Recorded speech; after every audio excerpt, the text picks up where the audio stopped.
नमस्ते, मैं संजय सुमन आप तमाम दर्शकों का हार्दिक अभिनंदन एवं स्वागत करता हूं। भगवान श्री कृष्ण गीता में कहे हैं कि श्रद्धावान लभते ज्ञानम, अर्थात जो श्रद्धावान छात्र होते हैं वह ज्ञान प्राप्त करते हैं। तो चलिए श्रद्धा से सुनते रहिए। आज मैं षष्ठी विभक्ति एवं सप्तमी विभक्ति के उपपद शब्दों को लेकर के उपस्थित हूँ और षष्ठी विभक्ति के उपपद शब्दों में पहला शब्द को रखा हूँ ऊपरी। ऊपरी मतलब ऊपर होता है।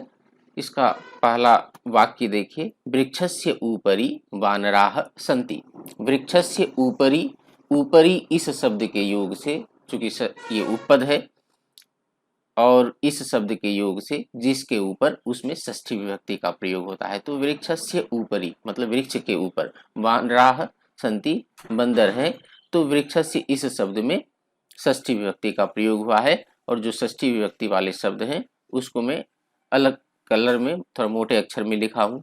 उसी प्रकार से और उदाहरण को देखिए, भारतस्य ऊपरी भागे हिमालयः अस्ति। भारत के ऊपरी भाग में हिमालय है। तो ऊपरी शब्द के योग से इन सभी शब्दों में षष्ठी विभक्ति का प्रयोग हुआ है।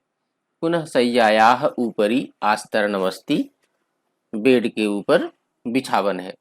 तो यहाँ पर शय्या ये शब्द मूल शब्द है और इसका षष्ठी विभक्ति में शय्यायाः, तो इस शब्द में षष्ठी का प्रयोग ऊपरी शब्द के योग से। पुनः काष्ठफलकस्य ऊपरी पुस्तकम अस्ति। काष्ठफलक अर्थात टेबल के ऊपर पुस्तक है। तो ऊपरी शब्द के योग से इन सभी शब्दों में षष्ठी विभक्ति का प्रयोग हुआ है। आगे जो है षष्ठी विभक्ति का ही दूसरा उपपद शब्द अधः है। अधः मतलब नीचे। इसके लिए उदाहरण देखिए, उत्पीठिकायाः अधः एकः मूषकः अस्ति। टेबल के नीचे चूहा है। तो अधः इस शब्द के योग से इस शब्द में उत्पीठिका शब्द में षष्ठी विभक्ति होकर के उत्पीठिकायाः ये शब्द हुआ है। आगे और उदाहरण देखिए, अधः, यहाँ सभी अधः है। तो अधः शब्द के योग से वृक्षस्य, काष्ठफलकस्य, भारतस्य इन सभी शब्दों में षष्ठी विभक्ति का प्रयोग हुआ है। चलिए अर्थ भी बता देता हूँ मैं इसका। वृक्षस्य अधः वृक्ष के नीचे, यात्रिणः विश्रामं कुर्वन्ति यात्री विश्राम करते हैं। काष्ठफलकस्य अधः काष्ठफलक के नीचे एका अवकरिका अस्ति। अवकरिका मतलब होता है कचरे का डब्बा। तो टेबल के नीचे एक कचरे का डब्बा है। भारतस्य अधोभागे विवेकानंद स्मारकः अस्ति। भारत के निचले भाग में विवेकानंद स्मारक है। आगे बढ़ते हैं, षष्ठी विभक्ति के ही दूसरे उपपद पूर्वतः। ये उपपद शब्द है और इसका अर्थ होता है सामने। विद्यालयस्य पूर्वतः मनोरमम उद्यानम अस्ति। विद्यालय के सामने मनोरम उद्यान है। तो पूर्वतः ये उपपद शब्द है और इस उपपद शब्द के योग से जिसके सामने उस शब्द में षष्ठी विभक्ति का प्रयोग। तो विद्यालयस्य पूर्वतः अर्थात विद्यालय के सामने। तो विद्यालय इस शब्द में षष्ठी विभक्ति होकर के विद्यालयस्य हुआ। आगे और इसी प्रकार से उदाहरण है। यहाँ पर देखिए, पूर्वतः शब्द है और पूर्वतः शब्द के योग से उद्यानस्य, मंदिरस्य और तरोह शब्द में षष्ठी विभक्ति का प्रयोग हुआ है। आइए अर्थ को देख लेते हैं। उद्यानस्य पूर्वतः उद्यान के सामने प्राचीनम मंदिरम अस्ति। प्राचीन मंदिर है। मंदिरस्य पूर्वतः राजमार्गः अस्ति और मंदिर के सामने राजमार्ग है। तरोह पूर्वतः विशालः सरोवरः अस्ति। वृक्ष के सामने विशाल सरोवर है। आगे बढ़ते हैं, षष्ठी विभक्ति का एक और उपपद पृष्ठतः। पृष्ठतः मतलब पीछे। इसके लिए वाक्य देखिए, तस्य बालकस्य पृष्ठतः एका बालिका अस्ति। तो तस्य बालकस्य उस बालक के, यहाँ पर ये सर्वनाम शब्द है, सार्वनामिक विशेषण शब्द है बालकस्य इस शब्द का, इसलिए इसमें भी षष्ठी विभक्ति का प्रयोग हुआ है। तो तस्य बालकस्य पृष्ठतः उस बालक के पीछे एका बालिका अस्ति। देखिए बालिका, बालक के पीछे बालिका है। तो पृष्ठतः इस शब्द के योग से जिसके पीछे उसमें षष्ठी विभक्ति का प्रयोग। और इसी प्रकार का उदाहरण देखते हैं।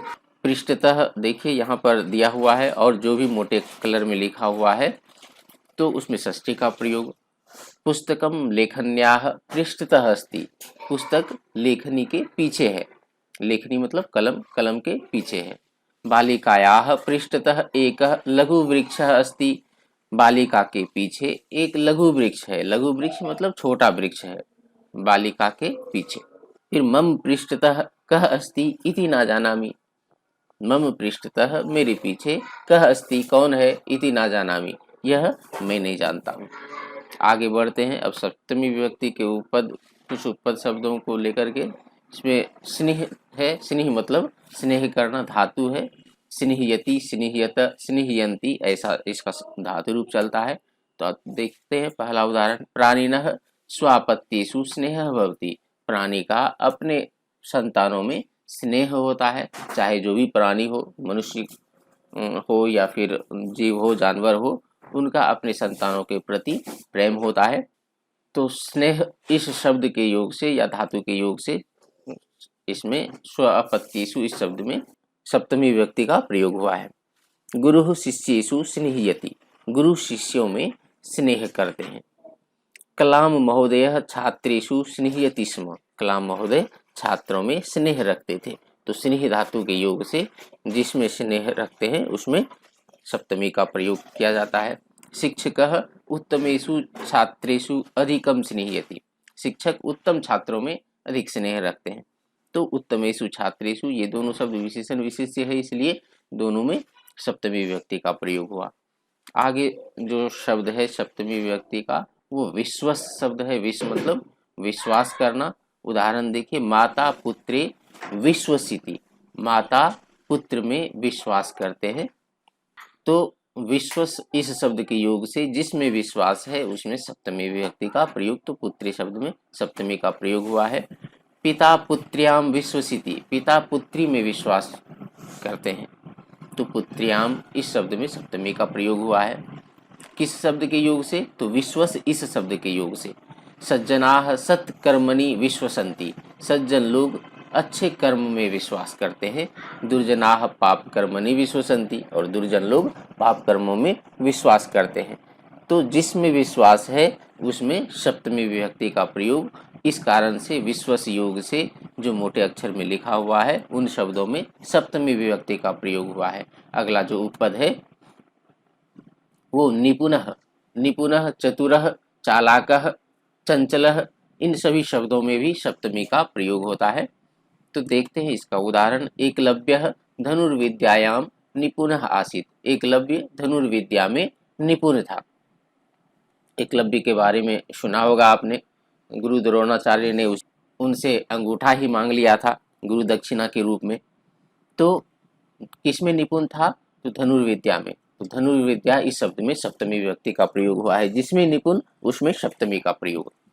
आगे और उदाहरण देखते हैं। भरतः रिपु दमने निपुणः आसीत्। भरत शत्रु का दमन करने में निपुण था। संस्कृतज्ञः संस्कृत संभाषणे निपुणः भवति। संस्कृतज्ञ जो संस्कृत के जानकार होते हैं वो संस्कृत संभाषण करने में, बातचीत करने में भी निपुण होते हैं। कालिदासः उपमा प्रयोगे निपुणः आसीत्। कालिदास उपमा के प्रयोग में निपुण था। तो उपमा एक अलंकार है जिसके प्रयोग में कालिदास को महारत हासिल था और उनका उपमा कालिदासस्य, उनके लिए यह उक्ति बहुत ही प्रचलित है संस्कृत साहित्य में।